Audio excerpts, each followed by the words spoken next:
अब देखिए दोस्तों, हमें क्या कुछ बेसिक कॉन्सेप्ट है उनको समझना है दोस्तों, कि मतलब कुछ फिनोमिना है जो किससे, जो ग्रोथ है उससे रिलेटेड कुछ बातें हैं। मतलब समृद्धि, मतलब समृद्धि या ग्रोथ से रिलेटेड कुछ फिनोमिना है, उनके बारे में हमें समझना है दोस्तों। जैसे बात करते हैं स्लो डाउन के बारे में बात करेंगे, किसका, स्लो डाउन, ठीक है। अब बात करेंगे कॉन्ट्रैक्शन के बारे में बात करेंगे, ठीक है। स्लो डाउन हुआ, कॉन्ट्रैक्शन हुआ, रिसेशन हुआ, ठीक है, डिप्रिसिएशन हुआ, डिप्रेशन हुआ, ठीक है, और बात करेंगे मेल्ट डाउन क्या होता है। तो ये कुछ 5 मेन फिनोमिना है, उसके बारे में हमें समझना होगा दोस्तों। तो एक एक को समझेंगे, ध्यान से समझना है, जो बताऊं उसको समझ लेना है। और कैसे समझना है दोस्तों, कि जब हम स्लो डाउन के बारे में बात करेंगे तो हम कहेंगे कि किसी भी देश की समृद्धि, मतलब उस देश का अगर ग्रोथ, ठीक है, किसी क्वार्टर में अगर पिछले क्वार्टर से कम हो जाता है, ठीक है, फिर भी पॉजिटिव बना हुआ है।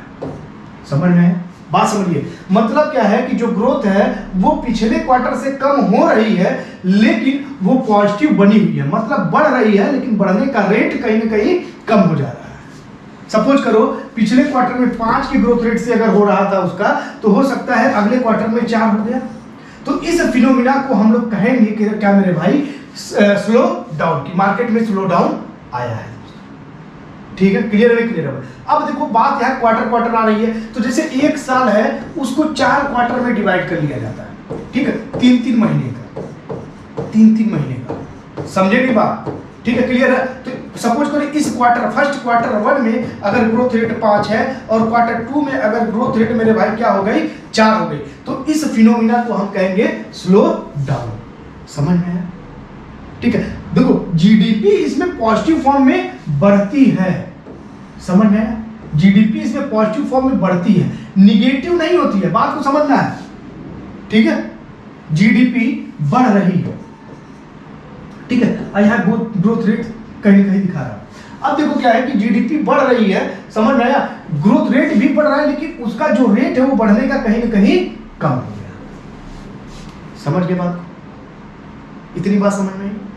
अब आगे बढ़े, जब अगला के बारे में बात करेंगे उसको देखते हैं। अब ध्यान देना है दोस्तों, हमें कुछ समृद्धि मतलब ग्रोथ से रिलेटेड कुछ कॉन्सेप्ट समझना होगा। उन कॉन्सेप्ट को हम अगर देखेंगे तो उसमें पाएंगे कि क्या क्या फेज होते हैं जो स्लो डाउन, जैसे क्या सुनते हैं, ठीक है, कॉन्ट्रैक्शन सुनते हैं कि मार्केट कॉन्ट्रैक्शन के अंतर्गत चल रहा है, कहीं कहीं रिसेशन शब्द आएगा, ठीक है, डिप्रेशन शब्द आता है कि मार्केट डिप्रेशन में चला गया है, मेल्ट डाउन आता है मेरे भाई। तो ये सारी बातें, इन कॉन्सेप्ट को हमें समझना होगा, ठीक है। तो ये क्या है कि समृद्धि मतलब कहीं ना कहीं ग्रोथ, ठीक है, ग्रोथ से रिलेटेड कुछ फिनोमिना होती है।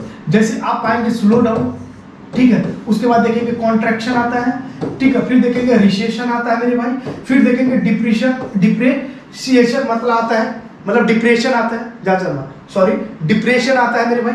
अब देखेंगे क्या आता है, मेल्ट डाउन आता है मेरे भाई। तो इन सब 4-5 फिनोमिना को आपको अच्छे से समझना होगा दोस्तों, कि अगर स्लो डाउन यूज किया जा रहा है शब्द, तो उसका मतलब क्या है, ये आपको जानना है दोस्तों।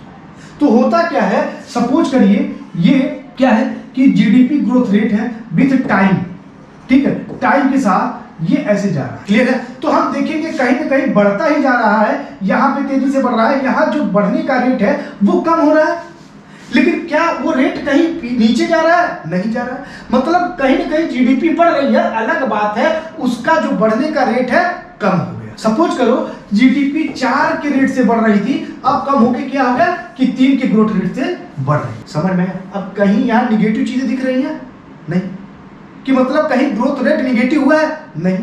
मतलब हम कह सकते हैं कि जीडीपी बढ़ रही है और उसका ग्रोथ रेट कम हो जाता है, जो कि एक पॉजिटिव फॉर्म में ही रहता है, निगेटिव नहीं होता है बल्कि पॉजिटिव ही रहता है। मतलब ग्रोथ हो रही है, जीडीपी बढ़ रही है मेरे भाई, तो उस घटना को क्या कहेंगे, स्लो डाउन। लेकिन इसमें क्या होता है, जो ग्रोथ होने का रेट होता है वो पहले से कम हो जाता है, क्लियर है, ठीक है। अब इसी को और अच्छे से जब डिफाइन करेंगे तो हम कहेंगे कि क्वार्टर 1, क्वार्टर 2, क्वार्टर 3 और क्वार्टर 4 में, एक साल को 4 क्वार्टर में डिवाइड करके देखेंगे 3-3 महीने के। अब कहेंगे कि सपोज करो इसमें जो ग्रोथ रेट था वो 4 का था और क्वार्टर सेकंड में ग्रोथ रेट 3 का हो गया, तो ये जो जीडीपी है मेरे भाई ये स्लो डाउन के कॉन्सेप्ट में जाएगी। कि अगले क्वार्टर में कहीं ना कहीं ग्रोथ रेट कम हो गई और ग्रोथ रेट क्या है फिर भी पॉजिटिव बनी हुई। इतनी बात समझ में आ गई? यहां तक कोई दिक्कत नहीं ना? ठीक है, स्लो डाउन समझ गए।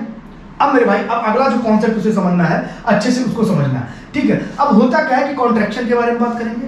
तो कॉन्ट्रैक्शन के बारे में बात करेंगे तो जब जीडीपी किसी क्वार्टर में निगेटिव ग्रोथ के साथ आ जाती है तो मेरे भाई उसी को कॉन्ट्रैक्शन कहते हैं। क्लियर है? क्लियर बात को। सपोज करो यहां 4 है और यहां जीडीपी माइनस में चली गई। क्लियर है? मतलब कहीं ना कहीं प्रोडक्शन कम हो गया, जीडीपी कम हो रही है कि नहीं? देखो मेरे भाई, जीडीपी कम हो रही है कि नहीं, याद से समझो। ठीक है, क्लियर है? पहले इतनी थी, अब जीडीपी ही कम हो रही है, मतलब जीडीपी बढ़ ही नहीं रहा बल्कि कम होता चला जा रहा है, मतलब निगेटिव ग्रोथ रेट आएगी। ठीक है, किसी पर्टिकुलर एक क्वार्टर में अगर ऐसा होता है तो उसे हम कहते हैं कॉन्ट्रैक्शन। क्लियर है? अब देखो अगर लगातार 2 क्वार्टर में, मतलब जो क्वार्टर नंबर 2 क्वार्टर नंबर 3 समझने के लिए, अगर लगातार दोनों क्वार्टर में जीडीपी ग्रोथ रेट निगेटिव हो जाती है मेरे भाई, तो उसी घटना को हम क्या कहेंगे? रिसेशन। समझ में है? क्लियर है? बात इतनी समझ में आ गई? ठीक है, तो रिसेशन क्या है, कॉन्ट्रैक्शन क्या है और स्लो डाउन क्या है, ये तीनों का अंतर तो समझ में आ गया। ठीक है, अब देखो जो अगला है, ठीक है, डिप्रेशन जो है ये क्या कॉन्सेप्ट है? ये मेरे भाई कहता है कि इसके साथ रिसेशन तो जुड़ा हुआ है प्लस कि कीमतों में कमी आ जाए, कीमतों में कमी आ जाए। ठीक है, मतलब जो भी वस्तु उत्पादन हो रहा है उनकी कीमतों में कमी है। ठीक है, एक तो भाई रिसेशन चल रहा है कि ग्रोथ रेट तो कमी हो रही है लगातार 2 क्वार्टर में, साथ में अगर वस्तुओं को कीमतों में भी कमी आएगी मेरे भाई, तो इसी को क्या कहेंगे? ये और भयावह और खतरनाक घटना है कि नहीं, और खतरनाक स्थिति है। ठीक है, इसी को डिप्रेशन कहती है कि मार्केट डिप्रेशन में चला गया। ठीक है, मतलब डिफ्लेशन होगा, इन्फ्लेशन नहीं है, डिफ्लेशन है कि वस्तुओं की कीमतों में गिरावट आ रही है। बात समझ में? यार जैसे ये सब कंडीशन आता है, सपोज करो अगर मैं कहूं कि एक बात समझ लेना है कि अगर ग्रोथ हो रहा है या जीडीपी बढ़ रही है तो उस देश में रोजगार के अवसर बढ़ रहे हैं, तो अगर जीडीपी कम हो गई तो रोजगार के अवसर कम होंगे कि नहीं होंगे? होंगे। तो यही कॉन्सेप्ट फ्लिप्स कर्व में भी अगर कनेक्ट करके देखेंगे तो यही कॉन्सेप्ट है। क्लियर है? इन्फ्लेशन से कनेक्ट करेगा, अनएम्प्लॉयमेंट से कनेक्ट करेगा ग्रोथ को। क्लियर है? तो जब ये स्थिति आ जाती है मेरे भाई तो कीमतों में भी गिरावट आने लगेगी, तो कहीं ना कहीं रोजगार की स्थिति और खराब हो जाएगी। देखे थे 2008 में रिसेशन आया, लोगों की नौकरियां चली गई, पता ही होगा। अब देखो, अब अगला जब बात करेंगे तो बात करेंगे मेल्ट डाउन का कॉन्सेप्ट। भाई ये ग्रोथ रेट से रिलेटेड है, साथ में इस समय कंडीशन और बुरी हो जाएगी। वो होता क्या मेरे भाई, उसको ध्यान से समझ लेना कि अगर हम मेल्ट डाउन के बारे में बात कर रहे हैं तो देखो साथ में इसमें 2 चीजें हैं। एक तो मेरे भाई मार्केट में डिप्रेशन चल ही रहा है, मार्केट में डिप्रेशन चल ही रहा है मेरे भाई, साथ में जो स्टॉक मार्केट है ना मेरे भाई, जो स्टॉक मार्केट है उसमें भी गिरावट आती है। समझ में? और स्थिति खराब। अब स्टॉक मार्केट में गिरावट आएगी, इन्वेस्टमेंट नहीं आएगा, बहुत सारी चीजें हैं। ठीक है, वो तो कैपिटल मार्केट में हम देखेंगे। क्लियर है? बात समझ में? नहीं समझ में? तो एक तो देश की स्थिति खराब हो रही है, साथ में स्टॉक मार्केट भी अब साथ छोड़ रहा है, तो स्थिति और बुरी हो जाती है। क्लियर है? समझ गए बात को? अब देखो, अब क्या है, ये 4-5 फिनोमिना बहुत इंपॉर्टेंट है, इसको समझना जरूरी है। समझ गए इस बात को? ठीक है, कोई दिक्कत? अब देखो आगे क्या आता है कि जैसे ही रिसेशन या स्लो डाउन या कॉन्ट्रैक्शन की स्थिति आती है तो सरकार तुरंत चौकन्ना हो जाएगी, अलर्ट हो जाएगी कि अब उसे कुछ ना कुछ स्टेप लेना है मेरे भाई। ठीक है, तो जो स्टेप लेती है उसी को कहते हैं स्टिमुलस। क्या कहते हैं? स्टिमुलस कहते हैं, उद्दीपन। ठीक है, स्टिमुलस पैकेज लाएगी सरकार, क्या करेगी इसमें 2 तरीके से, एक तो मनी मार्केट में वो देखेगी, दूसरा देखेगी कहीं कहीं कैपिटल मार्केट के अंतर्गत। अब देखिए सरकार स्टिमुलस दे रही है, क्या दे रही है? स्टिमुलस दे रही है। स्टिमुलस पैकेज मतलब उद्दीपन। अब देखिए इसमें मॉनेटरी पॉलिसी होती है और एक सरकार की फिजिकल पॉलिसी होती है। क्लियर है? अब जो मॉनेटरी पॉलिसी है उस देश के बैंक के द्वारा, जो सेंट्रल बैंक है उसके द्वारा किया जाएगा। ठीक है, होगा क्या मेरे भाई, कहीं ना कहीं वो क्या करेंगे, रेट को कम करेंगे। होता नहीं, बैंक रेट है, रेपो रेट है, रिवर्स रेपो रेट है, इन सब चीजों को कम करने की कोशिश करेंगे। ठीक है, सरकार के लिए बॉन्ड खरीदते हैं, ये सारी चीजें करते हैं। ठीक है, मतलब ये कार्य कहीं ना कहीं बॉन्ड, मतलब कुछ करके तरलता मार्केट में बढ़ाना है, लिक्विडिटी मार्केट में बढ़ाना है। ये सेंट्रल बैंक के द्वारा किया जाएगा, जैसे अपने यहाँ आरबीआई है, ठीक है। अब बात करेंगे फिजिकल पॉलिसी की, अगर बात करेंगे तो ये गवर्नमेंट के द्वारा निर्णय लिया जाता है। जैसे फाइनेंस मिनिस्ट्री है, क्या कहेंगे कि टैक्स रेट को कम करेंगे। टैक्स रेट को जब कम करेंगे मेरे भाई तो होगा क्या कि आदमी को कम टैक्स देना पड़ेगा, तो उसके पास पर्याप्त पैसा बचेगा, तो उसको खर्च में वो लगाएगा। क्लियर है बात समझ में? क्या करेंगे कि प्रोडक्शन लिमिटिंग प्रोग्राम चलाएंगे। प्रोडक्शन लिमिटिंग प्रोग्राम का मतलब कि अगर प्रोडक्शन को भी हमें कम करना है फिर भी हमें रोजगार देना है, समझ में आया? ठीक है, कि प्रोडक्शन बढ़ाना नहीं है बल्कि रोजगार देना है साथ में प्रोडक्ट, ठीक है। तो उसमें क्या होगा कि लोगों को पैसा मिलेगा तो उनके पास इनकम होगी, फिर वो खरीदेंगे, मार्केट अप करेगा, ठीक है। सारी चीजें या बेरोजगारी भत्ता तक देंगे वो, ठीक है। सरकार कहीं ना कहीं अपना खर्च इसमें बढ़ाएगी मेरे भाई। इन्वेस्टमेंट देगी, इन्वेस्टमेंट सब्सिडी देता है सरकार। क्लियर है? क्लियर बात समझ में? और जैसे ही रेट कम होगा मेरे भाई, जैसे ही रेट कम होगा, रेट और इन्वेस्टमेंट का ये रिलेशन होता है। क्या होता है? इन्वेस्टमेंट का। जब मतलब रेट बढ़ रहा है तो इन्वेस्टमेंट कम हो रहा है, या अगर इन्वेस्टमेंट अधिक होगा तो क्या होगा? रेट अपने आप कम हो जाएगा। करना है कि नहीं करना ये बात? ठीक, तो जैसे ही रेट को कम करेंगे इन्वेस्टमेंट अपने आप बढ़ने लगेगा, ठीक है। तो ये थोड़ा सा बेसिक बातें हैं स्टिमुलस पैकेज के बारे में, तो इसको ध्यान देना है, ध्यान से समझ लेना है दोस्तों। अब छोटी सी एक बात और बची हुई है, उसको ध्यान से समझिएगा कि जीडीपी जो अभी जो उसको काउंट करने का मेथड है वो जीवीए मेथड हो गया है, जीवीए मेथड, ठीक है। तो इन सब में क्या डिफरेंस है इसको देख लेते हैं दोस्तों, ठीक है। तो ये चीजें क्या है कि जीडीपी जब अब बात करेंगे मार्केट प्राइस पे, वो क्या चीजें होंगी इसको ध्यान से समझना है। इसमें कहेंगे जीवीए एट बेसिक प्राइस, ठीक है। GVA eight basic price plus product tax less subsidy, मतलब नेट इनडायरेक्ट टैक्स कहीं ना कहीं, मतलब जो प्रोडक्ट बन रहा है उस पे जो टैक्स ले रहा है या उस प्रोडक्ट पे अगर कोई सब्सिडी दी जा रही है उसको हमें जीवीए के साथ रखना पड़ता है। समझ में आया? ठीक है, क्लियर है? नहीं क्लियर है? और उसी को हम जोड़ के कहेंगे जीडीपी। एक ये चेंज आया, इसको लाया गया, ठीक है। और पहले जीडीपी जो होती थी वो कहीं ना कहीं फैक्टर कॉस्ट में देखी जाती थी, बाद में उसको मार्केट प्राइस पे देखा जा रहा है, ठीक है। और ये कौन सी जीडीपी होगी? कहीं ना कहीं रियल जीडीपी। समझे बात? ठीक है। अब देखो अगर इसके बारे में बात करेंगे, मतलब जो जीवीए बेसिक प्राइस है ये क्या है इसको अब हमें समझना होगा। इसमें तीन मेजर बातें देखते हैं। सीई मतलब कंपनसेशन टू एम्प्लॉय, उसके बाद देखेंगे ऑपरेशन सरप्लस या मिक्स इनकम प्लस, और हम एक चीज देखेंगे, एक कॉन्सेप्ट और यहां पे देखते हैं, वो होता है CPC, consumption of physical component.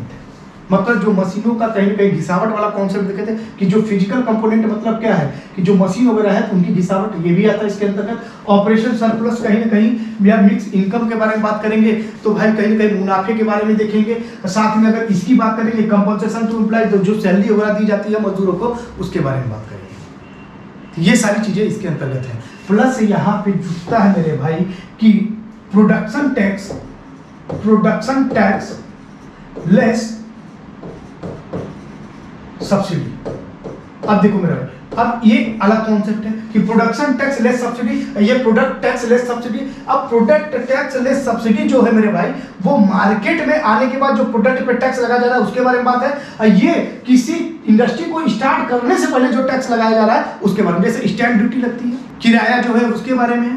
तो ये सारी बहुत सारे सब्सिडी बात करेंगे, जैसे क्या कि जो भी गवर्नमेंट के द्वारा पहले ही सब्सिडी दे दी गई, तो कहीं ना कहीं ये वाली जो जितनी भी होती है ये उत्पादन से स्वतंत्र है, कि बहुत ज्यादा ये इम्पैक्ट ही नहीं डालती है कि प्रोडक्शन कितना हो रहा है या कैसे उससे बढ़ेगा या घटेगा। समझ में आया? अब देखो जैसे क्या प्रोफेशनल टैक्स लगा दिया कि कोई डॉक्टर है तो डॉक्टर के ऊपर भी प्रोफेशनल टैक्स हो गया, ठीक है।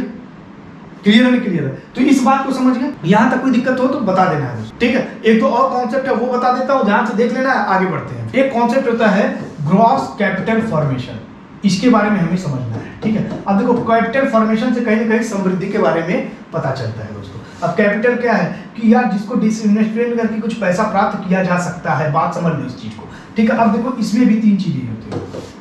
एक होता है ग्रॉस फिक्स कैपिटल फॉर्मेशन, ठीक है, क्लियर है। दूसरा होता है चेंज इन स्टॉक, कि जो स्टॉक था इनके पास उसमें क्या चेंज आया, ठीक है। और अगला जो है वो होता है वैल्यूएबल्स, समझ गए। तो ये तीन चीजें देखी जाती हैं ग्रॉस कैपिटल फॉर्मेशन में, इन तीन चीजों को ध्यान में रखा जाता है दोस्तों। तो ये तीनों कंपोनेंट है, इनको ध्यान से समझना। वैल्यूएबल्स मतलब क्या है कि ऐसी वस्तुएं जो वैल्यूएबल है और उसको बेच के कहीं ना कहीं पैसा प्राप्त किया जा सकता है, ठीक है। अब देखो, जब अगला हम बात करेंगे ग्रॉस फिक्स कैपिटल फॉर्मेशन, मतलब यहाँ फिक्स टर्म आ रहा है कि ग्रॉस फिक्स कैपिटल फॉर्मेशन, इसके अंतर्गत क्या है तो और भी चीजें क्लियर हो जाएंगी दोस्तों, ठीक है। देखा जाए इसको, चलिए। इसमें जो सबसे पहले आता है ड्वेलिंग्स आता है, मतलब रहने के लिए स्थान या रहने के लिए घर है, ठीक है। दूसरा अगर देखेंगे तो क्या आता है मशीन एंड इक्विपमेंट, कि जो भी मशीनें हैं या इक्विपमेंट्स है वो इसके अंतर्गत आते हैं, ठीक है। तीसरी अगर बात करेंगे तो बायोलॉजिकल कल्टीवेटिंग, मतलब जो कल्टीवेटेड बायोलॉजिकल रिसोर्सेज के अंतर्गत है, मतलब कल्टीवेटेड बायोलॉजिकल रिसोर्सेज के अंतर्गत आता है। और चौथा अगर बात करेंगे तो इंटेलेक्चुअल प्रॉपर्टी राइट्स आते हैं, ठीक है, क्लियर। तो ग्रॉस फिक्स कैपिटल फॉर्मेशन के अंतर्गत ये चारों बातें आती हैं, ठीक है, क्लियर है, बात समझ में। मतलब हम एक कॉन्सेप्ट देखें, ग्रॉस कैपिटल फॉर्मेशन क्या आता है, उसके अंतर्गत तीन बातें हैं। ग्रॉस फिक्स कैपिटल फॉर्मेशन है, ठीक है। उसके बाद देखेंगे कि चेंज इन स्टॉक के बारे में बात करेगा और वैल्यूएबल्स के बारे में बात करेगा दोस्तों। फिर हम डिवाइड किए ग्रॉस फिक्स कैपिटल फॉर्मेशन को चार पार्ट में। सबसे पहले ड्वेलिंग्स के बारे में बात करेंगे, मशीन एंड इक्विपमेंट्स के बारे में बात करेंगे, और क्या नाम है कल्टीवेशन बायोलॉजिकल रिसोर्स जैसे बैल वगैरह होते हैं ना, पशु वगैरह, उनके बारे में बात करेंगे। और उसके बाद इंटेलेक्चुअल प्रॉपर्टी राइट के बारे में बात करेंगे। भाई अपनी इंटेलेक्चुअल प्रॉपर्टी राइट को अगर आप देंगे तो कहीं ना कहीं पैसा तो मिलेगा ना मेरे भाई। तो ये ग्रॉस फिक्स कैपिटल फॉर्मेशन है, ठीक है। तो ये रहा भैया नेशनल इनकम वाला चैप्टर, ये टोटल कंप्लीट हो गया हमारे तरफ से। एक बार इसको आप पढ़िएगा, अब पढ़ के समझने की कोशिश करिएगा भाई, ठीक है। चलते हैं, मिलते हैं फिर अगली क्लास में।